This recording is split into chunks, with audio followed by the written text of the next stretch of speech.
A report of gunshots ringing out just before midnight here on Hickory Falls Way in Perry Hall brought Baltimore County police officers to the scene where they would make a gruesome discovery. They found a vehicle that was running. They checked the vehicle and discovered that there was a woman who had been shot who was inside the driver's seat at the time. She was pronounced deceased at the scene.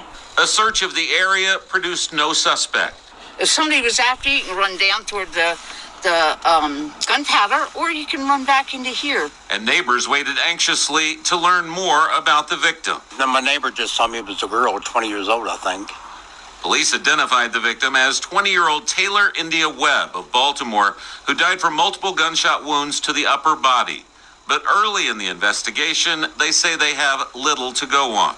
The first thing that we do is check the background of the victim, find out what we can about her that way, and then we spread out from there. So we don't have a lot of information to go on just yet. But a review of recent court documents show police picked up the victim on a warrant last Friday for allegedly assaulting a woman 2 months ago in an apparent love triangle. The victim in that case claims Webb first threw eggs and toilet paper at her house after learning her boyfriend had cheated on her. And when things escalated into a physical altercation, Webb pulled out a knife and slashed her face from her ear to the side of her mouth. During the fray, she also stabbed another woman in the hand.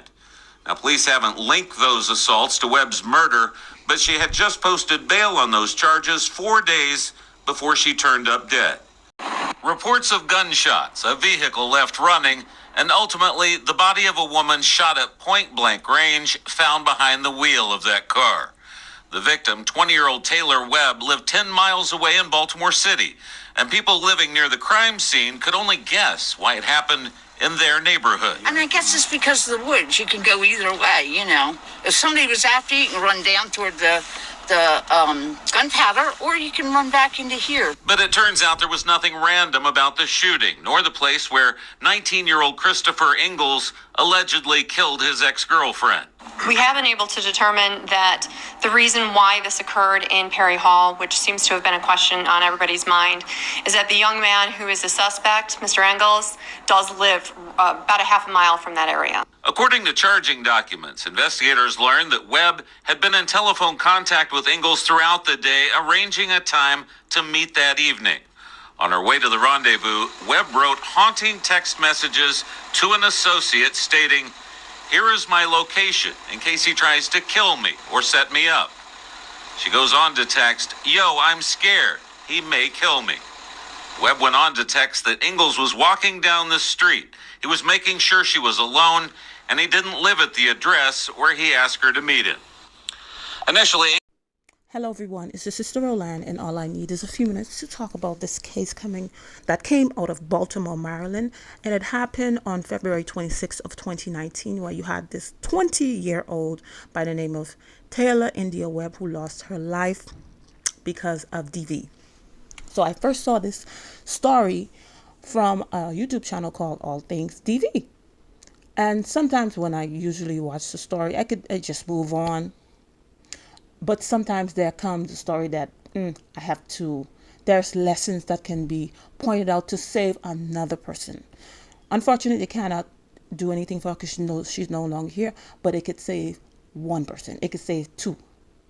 It don't have to be a lot, but it's somebody, because sometimes, the story is so tragic. You say, oh my God, that's so sad how she lost her life and stuff like that. And then you miss all the things that were like red flags that, God forbid, you might encounter and say, hey, oh yeah, I remember I saw a story on YouTube or Facebook or whatever, and this is what happened. I'm gonna chill. But sometimes we get caught up in the tragedy. We don't get the lesson from the tragedy. So as you heard from the first news clip and the second news clip, before she even went to encounter, and then before I even start, if this is victim blaming, because it's a lot of people who be in the different comments and stuff like that when stories like this happen, and then you try to teach a lesson, point out different stuff to warn other young ladies or the older ladies or whoever it may be. Oh, you're victim blaming. You're blaming the victim.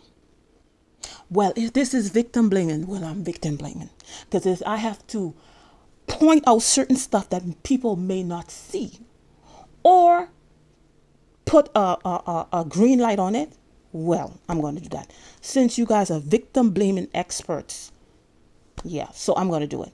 Because we cannot save this young lady, but we can save other people. And that's why many people put these stories out there. Sometimes they put the stories out there or whatever. They give a lesson, they give some advice and stuff like that. Sometimes they just put the lesson out, the story out there. But me, if I see a lesson that I could point out, even if I could save one young lady, one young girl, I'm going to do it. So if this is victim blaming, take it to Jesus.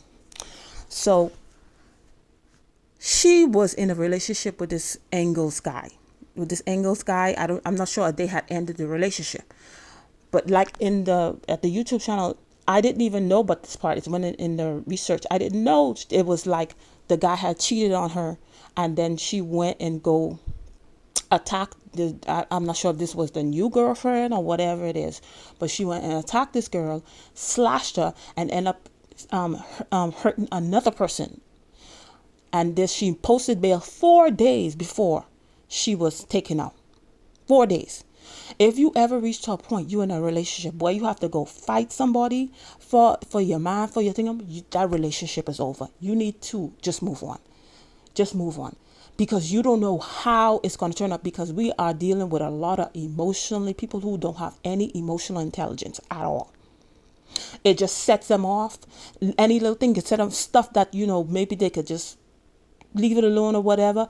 They looking out to take people out.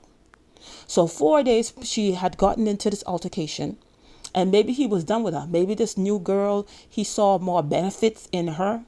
And then the fact that she came and attacked him, may have been a factor, because as you saw, she was so scared. She was so afraid.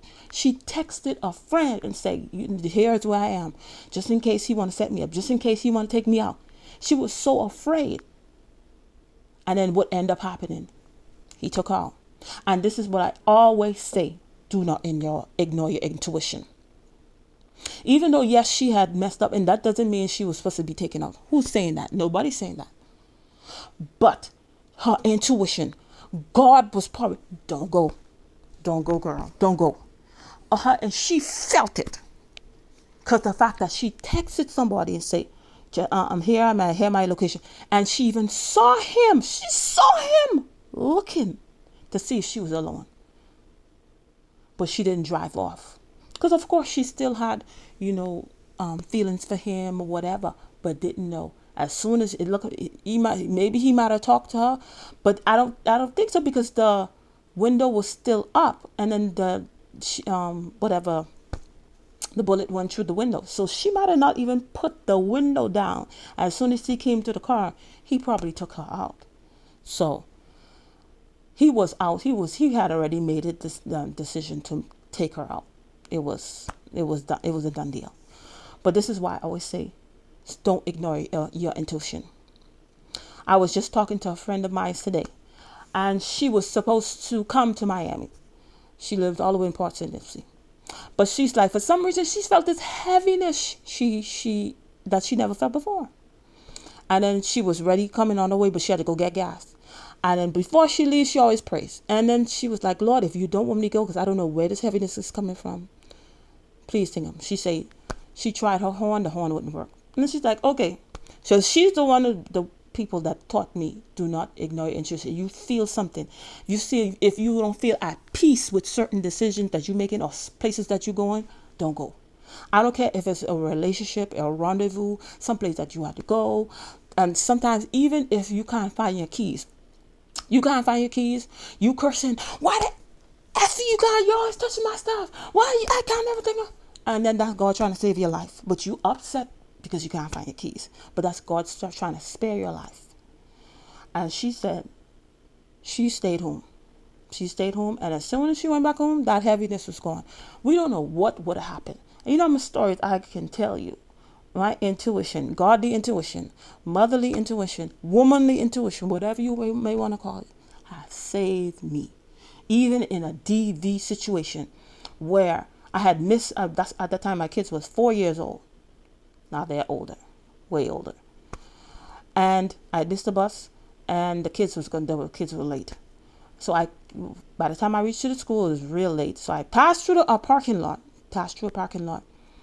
and usually the parking lot is not open. Usually have to go around, but this time the parking is not open, so it's like a shortcut. So in the shortcut, so I just recently left an ex, and I started going back to church and stuff like that.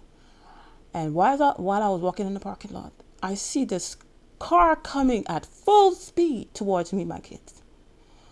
And then I see who the person was. And then all I heard, God said, stand, just stop. The car coming towards me. It was a Chrysler 300 silver with the iron grills. I'll never forget that. Heading towards us. And then within inches, the car stopped. And I was like, are you crazy? Because I know you was trying to take me out with me and my kids. And the person got out, didn't say a word, and went and hugged the kids and stuff like that. And then they drove off. I went to go drop my children to school, and I'm still trying to figure out what just happened. Why am I still alive? Because I wasn't supposed to be here anymore. And then that day I had to go to a prayer meeting. We had a prayer meeting that I went to. I didn't tell anybody. I didn't even get a chance to tell anybody because I was late. Because I late picking up the kid. I'm dropping off the kid. So by the time I was at the prayer meeting had already started. And this is one of the main reasons why a bunch of foolishness that be going on in these churches, I ain't with it. Because I know the power of God. And this is the same prayer meeting that I went to. The first time I went to, I had a back pain. Nobody touched me. I didn't ask for no prayer. All I felt, something left my back, and I've never had that back problem anymore. And this was my second time going there. And then I didn't have a chance to talk to anybody. And as soon as I walked in praying, and then the servant of the Lord was saying, this is what happened. This is what happened. This person was trying to take you, and he was going to do it. What happened when God told me to stop? God sent an angel. Because some stuff God do is so unexplainable. And it sounds crazy. And then God sent an angel and made him see the angel. And that's why he stopped within inches. Nobody knew what had happened. And God saved my life. God saved my life because he told me to stop, and I actually stopped. That which was kind of crazy because the car you could have been running, but had I run, he probably would have got us too. But so many times my intuition has saved me, especially in DV situation with the same particular person. God has given me, God, for whatever reason, I'm still here. And only because of the grace of God, ain't nothing else. And because of obedience and listen to my intuition that God has given me.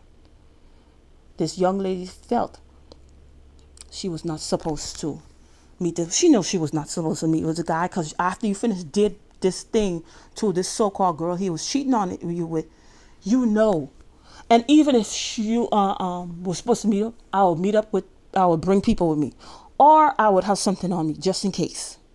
But because of the love, sometimes we love people more than ourselves. We value people's lives more than ourselves. She valued him so much that she said, maybe she talked, because when we get those intuition, those feelings, we talk ourselves, he's not going to do nothing to me because he had said he loved me, he will never leave me, he'll die without me, and stuff like that. So that's how you're trying to convince yourself that, he's not going to do anything to me. And then yet he had a plan to take her out, and he did. And he took her out, and she's no longer here. Please don't let that happen to you. Do not ignore your intuition. Do not ignore your intuition. If something doesn't feel right, even if it's not even a relationship, if you were supposed to go someplace, if you were supposed to leave at a certain time, if you feel like sometimes it's in can't find something, or if you feel some type of heaviness, it comes in different ways, or you had some type of bad dream or whatever. Stop. Find some place and go sit down. I shashe there like the Haitian people tell you. It could literally save your life. And it doesn't matter, because even when those stuff happened to me, it ain't like I was no big Christian. I prayed, whatever. I would just had came out of the relationship. The scent of fornication was still on me. God still saved my life. And this is so unfortunate. The price this young lady had to pay was her life. And once again, if this is victim blaming, take it to Jesus. That's all I had to say on this situation. Thank you for watching, and I'll see you in another video. Bye.